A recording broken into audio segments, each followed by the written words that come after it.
미국 뉴욕에 가면 리버사이드 처치, 강변교회라고 하는 교회가 있는데 혹시 갔다 오신 분 있으면 한번 손 들어보세요. 다음에 뉴욕에 가시면 꼭 한번 들려보시기를 바랍니다.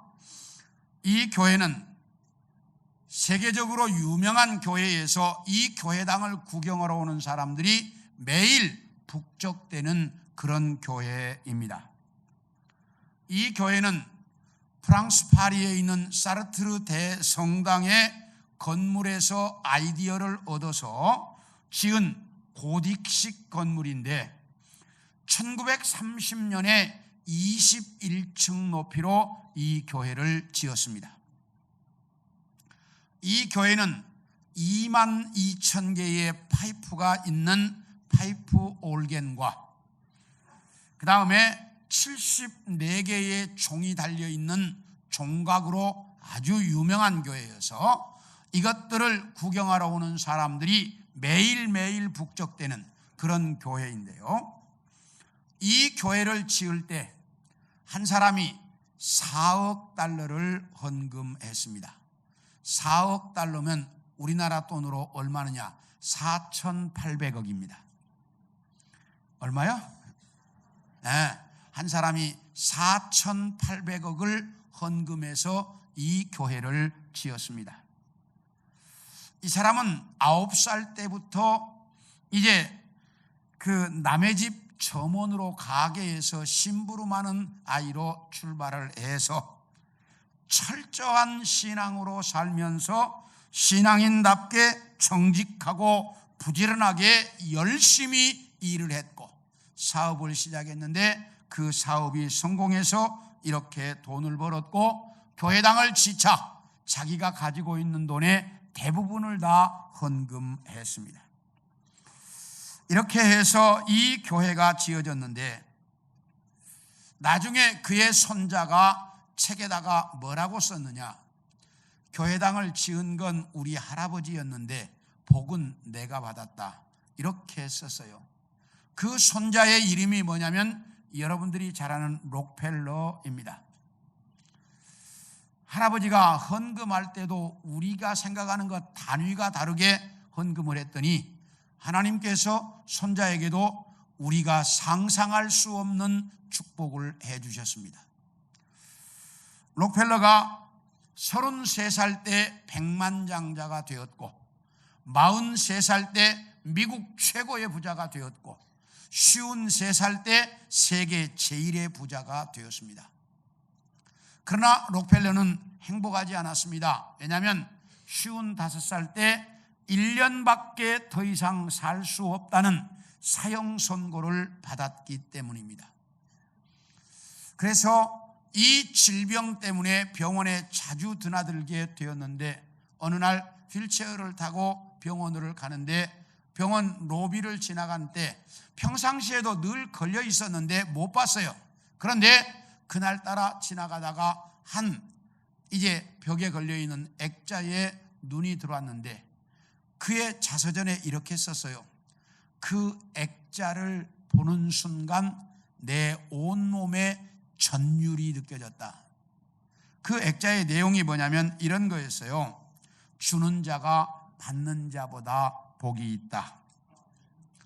이걸 딱 보는 순간 이 록펠러가 충격을 받은 거예요. 그래서 가만히 이제 자기의 지나온 과거를 생각하며 앉아 있는데 복도에서 시끄럽게 이렇게 막 떠드는 소리가 들리는 거예요. 그래서 이게 무슨 소린가? 그리고 눈을 뜨고 들어보니까 어떤 한 환자가 자기 딸의 질병을 고쳐달라고 병원 측에 사정하는 얘기고 병원은 입원비가 없기 때문에 이 아이를 입원시켜서 치료할 수 없다는 이야기고 그래서 옥신각신 떠드는 소리였습니다. 이 얘기를 들은 록펠러가 비서를 불러서 저 사람의 전액을 다 우리가 부담하자. 그리고 절대로 누가 도와줬다는 얘기는 모르게 해라. 그래서 그 아이를 이제 입원을 시키게 하고 그리고 전액을 다 대서 진료를 받게 했는데 얼마 후에 그 아이가 건강을 회복해서 퇴원하는 모습을 보면서 이 록펠러가 그의 자서전에 이렇게 글을 썼어요. 나는 지금까지 살아오면서 이렇게 행복한 삶이 있다는 것을 처음 알았다. 그 자기가 도와줘서 그 아이가 병이 나아 건강해서 퇴원하는 모습을 보고 그렇게 기뻤던 거예요. 그래서 록펠러는 그 이후부터 기부하는 삶을 살기 시작해서 세계 최고의 기부자로 살아갑니다. 그런데 놀라운 것은 이렇게 많은 사람을 도우면서 살다가 보니까 1년밖에 살 수 없다던 록펠러의 이 불치의 병이 나아버린 거예요. 그래가지고 록펠러가 얼마를 더 살았냐? 43년을 더 살았어요. 1년밖에 못 산다고 했는데 43년을 더 살아서 98살까지 살았습니다, 록펠러가. 그래서 록펠러의 전반기 55년은 쫓기는 인생, 후반기 43년은 행복한 인생, 이렇게 록펠러의 삶을 구분해서 이야기합니다. 록펠러의 말대로 할아버지가 교회당은 지었는데 복은 누가 받았어요? 손자가 다 받았어요. 하나님을 위해서 우리가 뭔가 이렇게 일하고 나면 하나님은 분명히 그 후손들에게 이러한 축복을 주신다는 거예요. 그래서 우리는 내 후손을 위해서 우리가 어떤 일을 하고 있는가? 그래서 오늘은 신앙의 유산에 대한 말씀을 여러분들과 좀 같이 나누려고 합니다. 자, 자녀들에게 신앙의 유산을 물려주려고 하면 따라합시다. 가르쳐라. 뭐 하라고요? 네. 자녀들에게 신앙의 유산을 물려주고 싶으면 가르치라는 거예요. 우리 4절을 같이 한번 읽습니다. 시작. 이스라엘아 들으라, 우리 하나님 여호와는 오직 유일한 여호와시니. 여기 보면 이스라엘아 들으라 이렇게 시작합니다.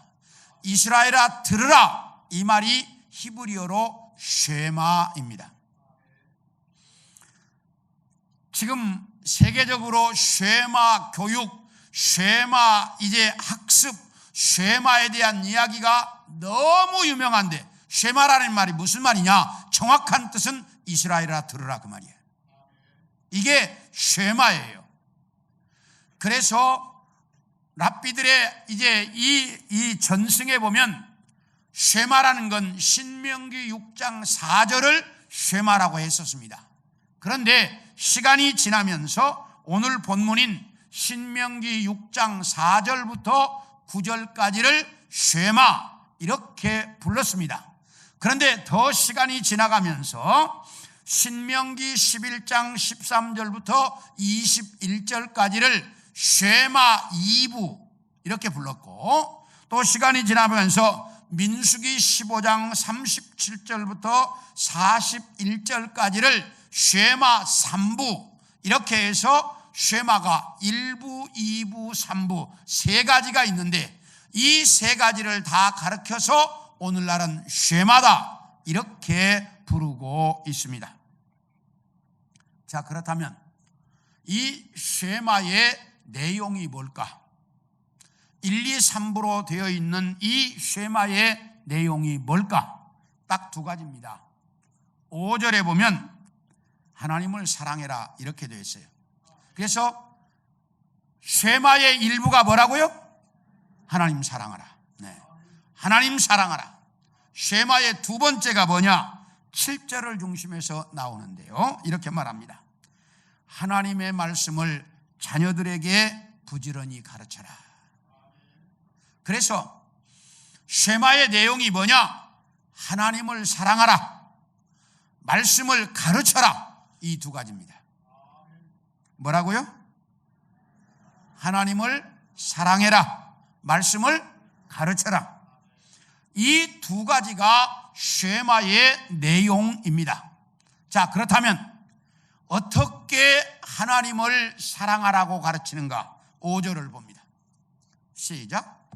너는 마음을 다하고 뜻을 다하고 힘을 다하여 내 하나님 여호와를 사랑해라. 마음을 다하고 뜻을 다하고 힘을 다해서 내 하나님을 사랑해라, 이렇게 말씀하셨는데, 이 말씀을 우리 예수님께서 어떻게 표현하셨을까? 마태복음 22장 37, 38절을 봅니다. 시작. 예수께서 이르시되 내 마음을 다하고 목숨을 다하고 뜻을 다하여 주 너의 하나님을 사랑하라 하셨으니 이것이 크고 첫째 되는 계명이다. 이렇게 주님께서 말씀하셨습니다. 이 말씀은 예수님께서 십자가 사건을 일주일 남겨놓고 예루살렘에 입성하신 이후에 예루살렘 성전에서 바리새인들과 논쟁이 벌어졌습니다. 그때 바리새인들이 예수님께 이렇게 질문했습니다. 선생님, 많은 계명이 율법이 있는데 그 중에 가장 큰 계명이 뭡니까? 이렇게 질문을 했습니다. 이건 간단한 질문 같은데 이 질문 속에는 엄청난 함정이 들어있습니다. 왜냐하면 제1계명이 가장 중요한 계명이다. 그러면 2계명부터 10계명까지는 덜 중요한 계명. 그래서 1계명만 잘 지키고 나머지는 덜 지켜도 된다. 하나님의 말씀의 일부를 가치 없이 만들어버리는, 이게 만약에 그렇게 되면 유대인들이 하나님의 말씀을 가치 없게 만들었다고 예수님을 잡아다가 지금 이제 하나님을 모독한 죄로 잡아가려고 물어본 거 아니에요, 이게. 그러니까 엄청난 함정이 들어있는 질문이었습니다. 예수님께서 그걸 너무나 잘 아시고 나서 이렇게 쉐마를 가지고 대답을 하셨는데, 네 마음을 다하고 목숨을 다하고 뜻을 다해서 주 너의 하나님을 사랑해라, 이것이 크고 첫째 되는 계명이다 라고 예수님께서 정확하게 말씀하셨습니다. 그러므로 모든 성경의 말씀 중에 가장 중요한 건 뭐예요? 뭐라고요? 하나님을 뭐해라? 사랑해라, 이거예요. 하나님을 사랑해라, 이게 가장 중요한데 어떻게 사랑할 것인가? 자, 손을 들어보세요. 전부 손을 드세요.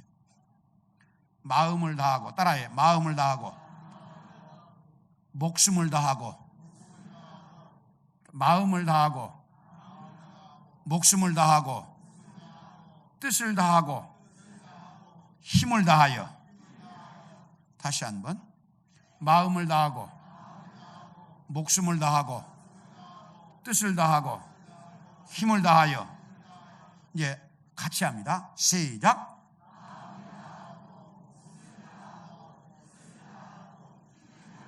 네, 이렇게 하나님을 사랑하라는 거예요. 이렇게 했는데도 또 다음 주면 또 다 잊어버리죠. 이제 손동작 했는지도 모르는지. 다시 한번 시작.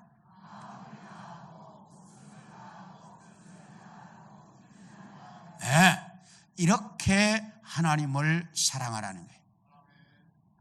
이게 크고 첫째 되는 계명이다, 딱 이렇게 말을 해요. 두 번째는 뭐냐? 따라합시다. 가르쳐라. 하나님의 말씀을 자녀들에게 가르치라는 거예요. 다 같이 7절을 보겠습니다. 7절입니다. 시작. 내 자녀에게 부지런히 가르치며 집에 앉았을 때이든지 길을 갈 때이든지 누웠을 때이든지 일어날 때이든지 이 말씀을 강론할 것이며. 여기 뭐라고 하냐? 집에 앉았을 때이든지 누웠을 때이든지 일어날 때이든지 길을 갈 때이든지. 다시 한번 합시다. 자, 들을 따라서요. 앉았을 때이든지 누웠을 때이든지 일어날 때이든지 길을 갈 때이든지. 이게 이제 중요하기 때문에 이렇게 가르치는 거예요. 다시 한번 시작. 앉았을 때이든지 누웠을 때이든지 일어날 때이든지 길을 갈 때이든지. 기억하시겠어요? 네. 이렇게 자녀들과 같이 있을 때는 언제든지 말씀을 가르쳐라. 유대인들은 쉐마 교육을 어떻게 하느냐? 아이가 태어나서 엄마의 젖을 먹을 때 알아듣든지 못 알아듣든지 그 상관없어. 가장 어려서 젖 먹기 시작하면 그때부터 아이 젖을 물려놓고 성경을 읽는 거야. 그래서 아이들이 성경을 듣고 자라게 하는 거야. 그런데 이렇게 성경을 읽어줄 때 유대인 엄마들에게 믿음이 있었다는 거야. 어떤 믿음이? 내가 이렇게 말씀을 우리 자녀에게 들려주면 알아듣든지 못 알아듣든지 계속해서 들려주면 언젠가 하나님이 우리 자녀가 이 말씀을 깨닫게 할 날이 온다. 이 믿음을 가지고 유대인 엄마들은 말씀을 들려줬다는 거예요. 그러니까 내가 계속해서 들려주다 보면 지금 뭔 말인지 몰라. 알아듣지도 못해. 분별도 못해. 그러나 계속해서 들려주다가 보면 언젠가 하나님께서 내 자녀가 이 말씀을 깨닫게 되는 날이 오도록 만들어 주실 것이다. 이 믿음을 가지고 유대인 부모들은 그렇게 들려줬다는 거예요. 그래서 제가 책을 보다 보니까 놀라운 것은 유대인들은 대부분 성인식을 할 때에는 모세오경은 대부분이 다 웬데 깜짝 놀랐어요. 유대인 랍비들은 어느 정도냐? 구약 성경은 거의 다 암송한다는 거예요. 저도 엄청난 도전이 됐어요. 야, 이 정도구나. 그러다가 보니까 세계에서 암기 대회를 하면, 암기하는 일을 하면 유대인들을 따라갈 민족이 아무도 없어요. 얼마나 잘하는지. 왜? 어려서부터 모세오경을 암송할 정도로 암기에 대한 훈련이 되어 있으니까. 여러분, 우리나라에서 암기를 제일 잘하는 사람이 누군 줄 알아요? 저는 군대에 있을 때 이걸 보고 깜짝 놀랐어요. 군대에 있을 때 광주 상무대에서 교육을 하면 법무관들, 그 다음에 의사들, 목사들, 이렇게 사자 들어가는 사람을 모아갖고 특별 교육을 합니다. 근데 시험을 보면은요, 법무관들은 강사가 말하는 것 토식까지 다 적어. 어떻게 암기하는지. 저도 암기하면 제가 좀 자신이 있거든요. 우리 부대에서 중대에서 제일 잘했으니까, 우리 전체 중에서. 그러니까 암기를 좀 자신이 있는데 그 법무관들하고 붙여놓으니까 게임이 안 되겠더라고. 왜 그냥 법률 서적을 늘 외던 버릇이 있어서 그런 거예요. 그것처럼 유대인들은 성경을 암송하던 버릇이 있으니까 암기는 타의 추종을 불허하는 거예요. 그래서 세계 최고의 민족이 되는 거예요. 이렇게 교육하는 첫 번째 방법이 뭐냐? 따라합시다. 들려줘라. 말씀을 읽어서 들려주라는 거예요. 그래서 귀로 들어야 돼. 이게 얼마나 중요하냐? 로마서 10장 17절을 봅니다. 시작. 그러므로 믿음은 어디에서? 들음에서 나며 들음은 그리스도의 말씀으로 말미암았느니라. 그러니까 믿음은 주님의 말씀을 들어야 생긴다는 거야. 그래서 말씀을 자꾸 들어야 돼. 그래야 우리 신앙이 성장하는 거예요. 그래서 말씀을 가르치는 첫 번째 방법이 뭐냐? 들려주는 거예요. 두 번째, 보게 하라는 거예요. 어떻게 해라? 보게 해라. 8절을 봅니다. 시작. 너는 또 그것을 내 손목에 매여 기호를 삼으며 내 미간에 붙여 표로 삼고. 여기 손목에다가 매고 이마에다가 붙이라는 거야. 자, 그런가 하면 민수기 15장 38, 39절을 봅니다. 민수기 15장입니다. 시작. 이스라엘 자손에게 명령하여 대대로 그들의 옷단 귀에 술을 만들고 청색끈을 그 귀에 술에 더하라. 여기 옷단에다가, 요 단에다가 끈을 만들어서 그 옷술을 만들어서 달고 다니라는 거예요. 자, 이제 한번 보여주겠습니다. 그림을 좀 보여주시죠. 자, 그림을 좀 보여주세요. 이제 우리 방송실, 저기 보이시죠? 이마에 붙이고 다니는 거 보이시죠? 보여요, 안 보여요? 조그맣게 성냥감만한 상자를 만들어서 이마에다가 붙이고 손목에다가 달고 다니는 거예요. 저 성냥감처럼 만든 저 상자 안에 말씀이 써있는 종이가 들어있어요. 이해가 되셨습니까? 그래서 사람들이 지나가면서도 하나님 말씀을 저렇게 여기다 붙이구나. 늘 어떻게 하라고요? 보게 하라는 거예요. 보게. 자, 그 다음 옷을 좀 보여주세요. 자, 저 밑에 2개 묶여있는 게 있죠. 저 옷술이 몇 개냐? 전체가 다 613개야. 왜? 613개의 율법 조항을 지킨다는 뜻이야. 거기다가 청색끈 하나, 파란 큰 끈이 있죠. 청색끈 하나 더 하라고 했어. 그래서 청색끈을 붙인 거야. 이 옷단에다가 돌아가면서 613개의 옷술을 붙이고 청색끈을 2개 양쪽에다가 붙여가지고 그래서 이 옷술에다가 저걸 달고 다니는 거야. 그래서 뭐 하라고? 늘 하나님의 말씀을 뭐 하라는 거야? 눈으로 보게 하는 거야. 이해가 되셨습니까? 저렇게 눈으로 보게 해라. 왜? 우리는 너무나 잘 잊어버리니까. 얼마나 잘 잊어버리느냐. 우리 어디 가려고 딱 가서 차 타려고 보니까 뭘 안 갖고 왔어.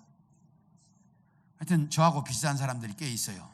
가끔 차 타고 가려고 나왔는데 차 키를 집에다 놓고 왔어. 어느 날 마트에 물건 살라고 쫙 가서 보니까 밖에 나온다고 옷 갈아입느라고 저 갈아입기 전 옷 속에다가 돈 넣어놓고 그냥 빈손으로 왔어요. 그런 때가 있어요, 없어요? 그게 우리야. 이렇게 잘 잊어버리니까 하나님께서 저렇게 이마에다가 붙이고 손목에다가 메고 옷술에다 달고 다니면서 늘 봐라. 그래서 뭐 하지 마라? 잊어버리지 마라. 그래서 저렇게 이제 눈으로 보게 하라는 거예요. 그 다음 3번째 따라합시다. 기억하게 해라. 우리 9절을 봅니다. 시작. 9절 봅니다. 시작. 또 네 집 문설주와 바깥문에 기록할지니라. 이게 무슨 말이냐면, 자, 집에서 밖에 나가려면 문을 열어야 되잖아. 그런데 문에 말씀이 써 있어. 그러니까 문 열고 나가면서 뭘 보는 거야? 말씀을 보는 거야. 바깥에서 집으로 들어올 때 문 바깥에도 말씀이 써 있어. 그러니까 집에 들어오려고 문 열 때마다 뭘 보는 거야? 말씀을 보는 거야. 이렇게 나갈 때나 들어올 때나 집에서 누우면 천장에다 써 있어. 그래서 언제나 말씀을 이렇게 보고 뭐하게 해라? 기억하게 해라. 그래서 말씀을 가르치는데 어떻게 가르치느냐? 자, 손을 드세요. 손가락을 드세요. 듣고 뭐하고? 듣고 보고 듣고 보고 기억하게 해라. 이렇게 가르치라는 거예요. 듣고 보고 기억하게. 다 같이 해볼까요? 시작. 이렇게 가르치라는 거예요. 자, 그러면 저를 보세요. 이렇게 듣고 보고 기억하게 말씀을 가르치는 이유가 뭐예요? 그렇죠. 하나님 사랑하도록 하는 거예요. 그래서 쉐마의 목적이 뭐냐? 하나님 사랑하게 만드는 거예요. 말씀을 듣고 보고 기억하게 만들어서 하나님 사랑하게 해라.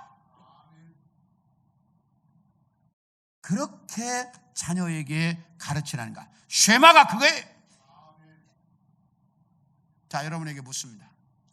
여러분은 여러분의 자녀들에게 어떤 유산을 물려주려고 준비했습니까? 10억이나 20억이나 100억이나 재산 물려줄 준비했습니까? 별로 그렇게 재산이 있는 분들이 많지 않는 것 같네요. 그러면 내 자녀들 잘 열심히 가르쳐가지고 성공하게 해서 성공의 유산을 물려주려고 준비했습니까? 그럼 뭐 준비했어요? 내가 재산이나 성공의 유산을 물려준다 할지라도 하나님 떠나면 그거 별 가치 없습니다.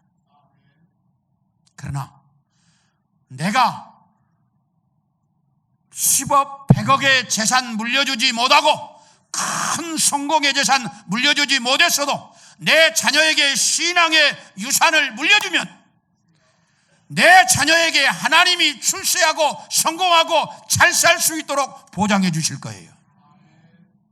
그래서 내 자녀에게 신앙의 유산을 물려주라는 거예요. 이 신앙의 유산을 물려줄 수 있도록 준비하라는 거예요. 그러면 하나님이 그 자녀를 책임질 거예요. 두 번째, 자, 신앙의 유산을 물려주고 싶으면 내 자녀가 신앙으로 성장할 수 있는, 따라합시다, 환경을 만들어라. 환경을 만들라는 거예요. 우리 7절에서 9절을 봅니다. 7절에서 9절입니다. 네, 시작. 내 자녀에게 부지런히 가르치며 집에 앉았을 때이든지 길을 갈 때이든지 누워있을 때이든지 일어날 때이든지 이 말씀을 강론할 것이며 너는 또 그것을 내 목에 매여 기호를 삼으며 내 미간에 붙여 표로 삼고 또 내 집 문설주와 바깥문에 기록할지니라. 여기 보면 내 자녀와 함께 집에 있을 때나 길을 갈 때나 자녀와 같이 있을 때는 말씀을 가르쳐라.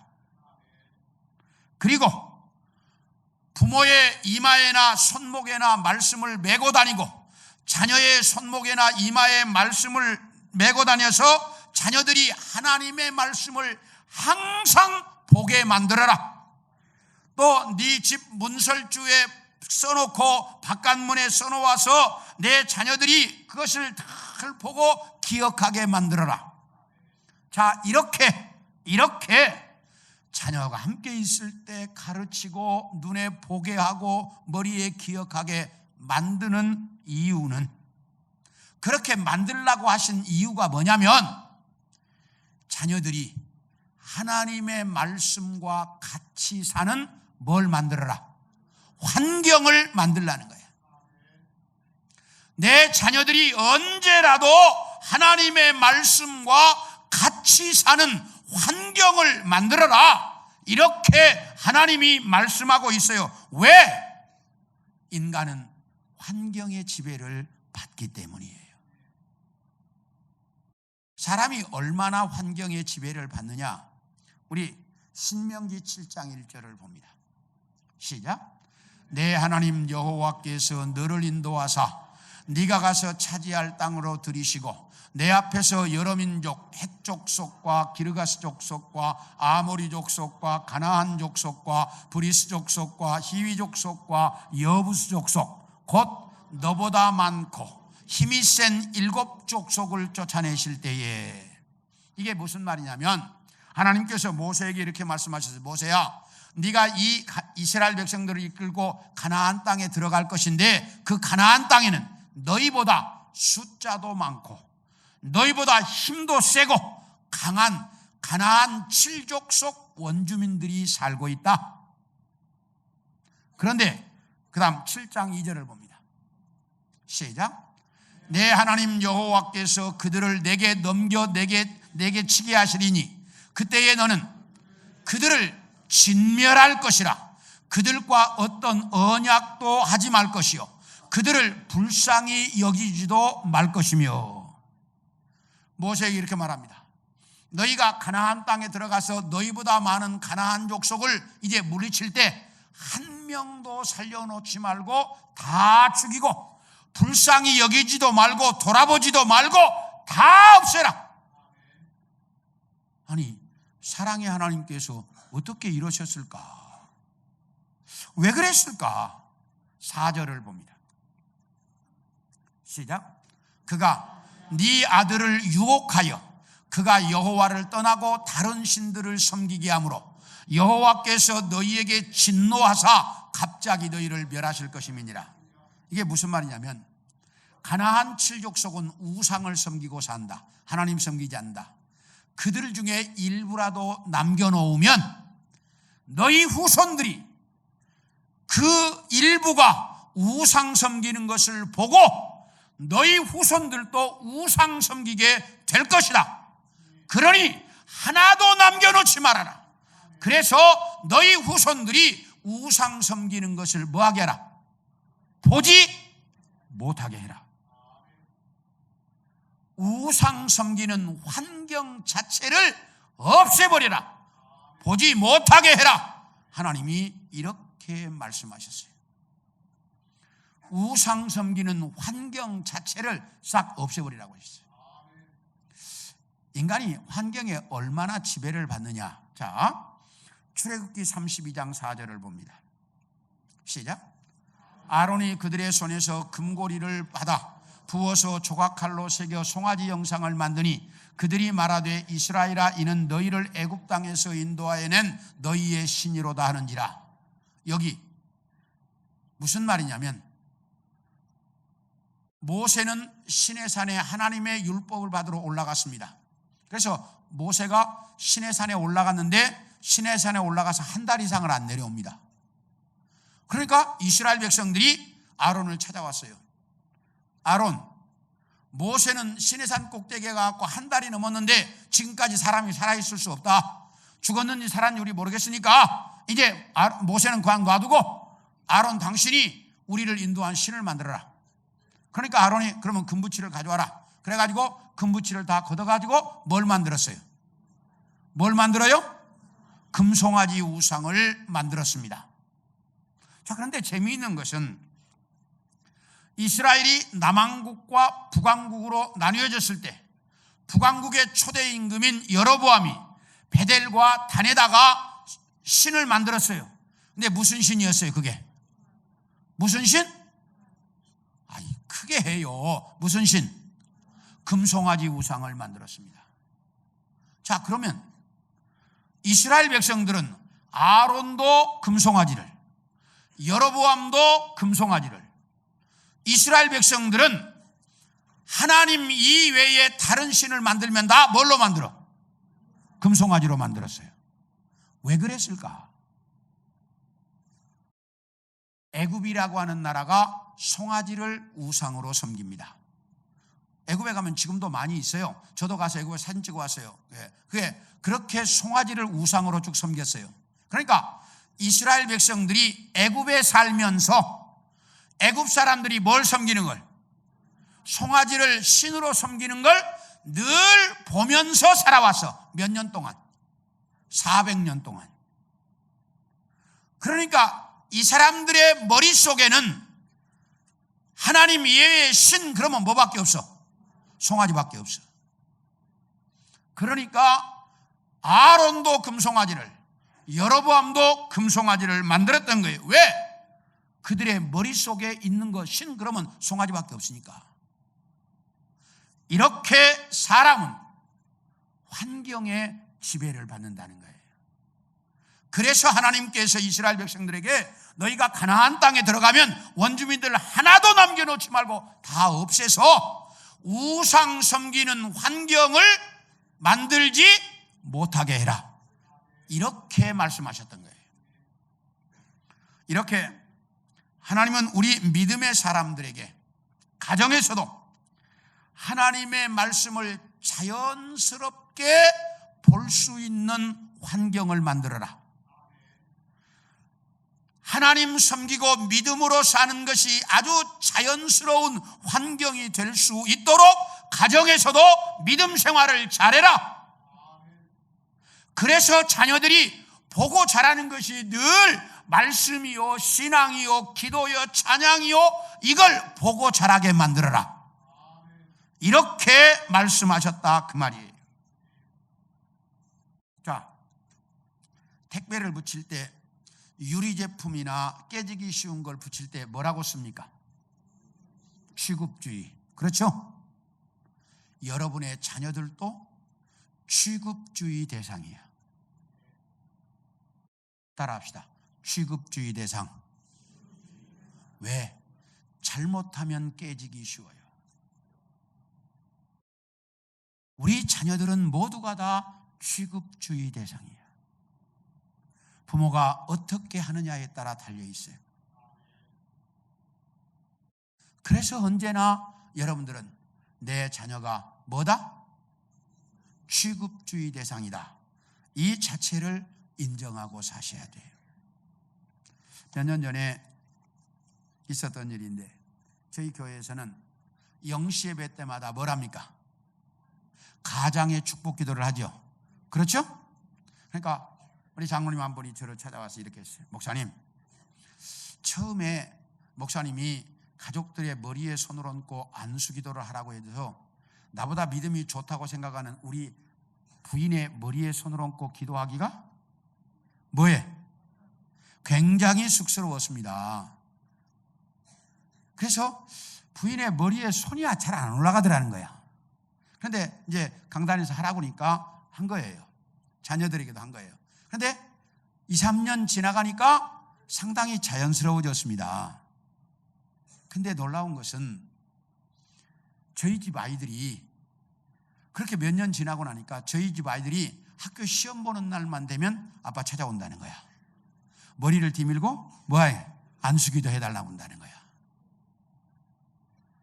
그 얘기를 듣는 순간 얼마나 기뻤는지 몰라요. 왜? 가정이 그런 분위기가 돼야 돼. 무슨 일이 있을 때마다 자녀들이 아빠를 찾아와서 아빠 나 기도 좀 해주세요. 아빠 나 안수기도 좀 해주세요. 엄마를 찾아와서 엄마 나 이런 문제가 있는데 엄마 나를 위해서 기도 좀 해줘. 이렇게 가정이 자녀들이 엄마 아빠에게 기도를 부탁하고 엄마 아빠가 자녀들을 위해서 기도하고 이런 가정 환경이 제대로 이루어져야 한다 그 말이에요. 이런 환경이 이루어졌을 때 자연스럽게 내 자녀를 신앙의 유산을 물려줄 수 있는 거예요. 우리 남자들만 따라합시다. 저를 따라하세요. 아침에도 출근하고 저녁에도 출근하자. 크게 해요. 위층도 따라서 해요. 아침에도 출근하고 저녁에도 출근하자. 이게 뭔 말이냐. 아침에는 직장에 출근하는 거예요. 그렇죠? 직장에 출근하는 거야. 저녁에는 집으로 출근하는 거야. 무슨 출근? 집이 아이들을 교육하는 가정의 학교예요. 그 아이들을 가르치는 가정학교로 출근하는 거예요.